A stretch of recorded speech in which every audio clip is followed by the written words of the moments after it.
Hi, my name is Joe and welcome to another in my series on building my transcoding computer. This is a G3258 based PC which is going to run Linux and specifically Linux Mint 17.1 and is just basically going to sit in a corner and transcode my videos for YouTube. So let's see, in our last video I was putting in the standoffs, or well, about to put in the standoffs. The standoffs are now in place for the motherboard. So now it's time to screw in the board itself. One easy way to get the board started, grab by the CPU fan, which is firmly locked to the board, so it gives you a bit of a handle. Let's see, you have to get it up to the I/O shield here and get it in place. And this may take a little finagling. Don't be surprised if it takes a minute, because you have to get all the ports to line up. It'll snap into place. And you'll know you're there when all the holes line up perfectly with your standoffs that you've screwed in. If they don't, then something is caught someplace, as it is here with me. So don't try to force it. It needs to go in there cleanly. You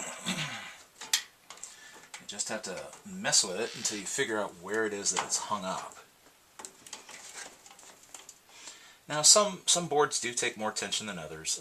It just depends on how things are put together. For some reason, this one does take a lot of attention, and I'm not sure why. Make sure that I don't have something out of place here.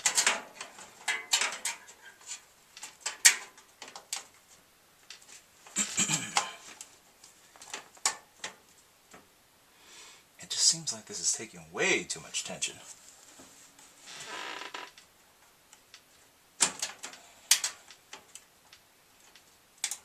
Well, perhaps this particular case was deformed just a little bit at the factory. I mean, all the screw holes line up, but this one seems to take quite a bit in order to hold it into place. Every once in a while you may get one of these that is a little on the dented side. And it may not be obvious at first how it's dented. Okay, sorry if I don't get this in the shot, but the amount of tension this thing seems to require. Wow, this is unusual. I have another video where I'm demonstrating installing a motherboard of this exact type into this exact case, and it wasn't nearly this hard. What am I doing wrong here? Huh. Oh, alright. Well, that's embarrassing. It seems my I/O shield is not firmly in place.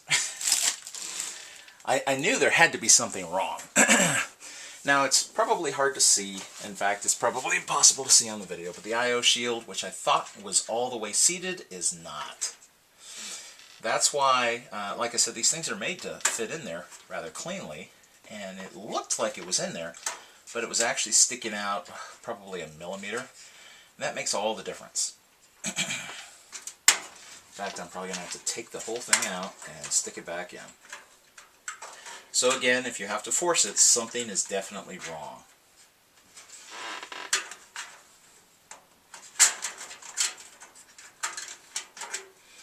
There are some things that can sit happily in place and look like they're fine until it's time to put in the other components, and then you realize they're not in the right place.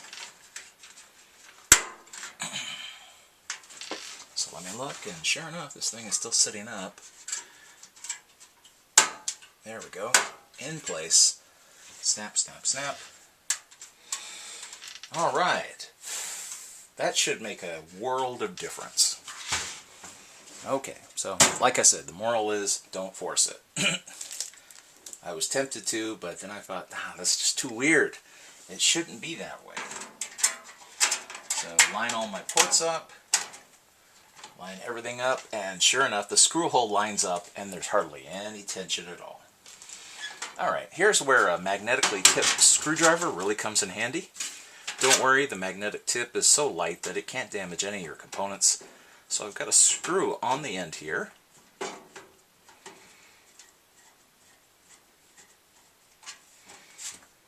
And don't tighten it all the way down until we have the other screws in place. We want to make sure that everything is where it should be. So by leaving a little tension on the screws, we'll still be able to get other things in there.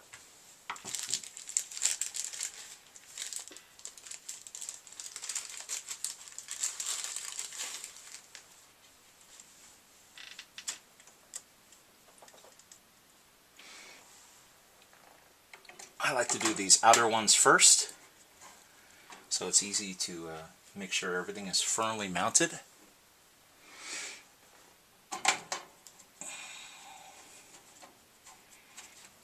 So I get all the corners.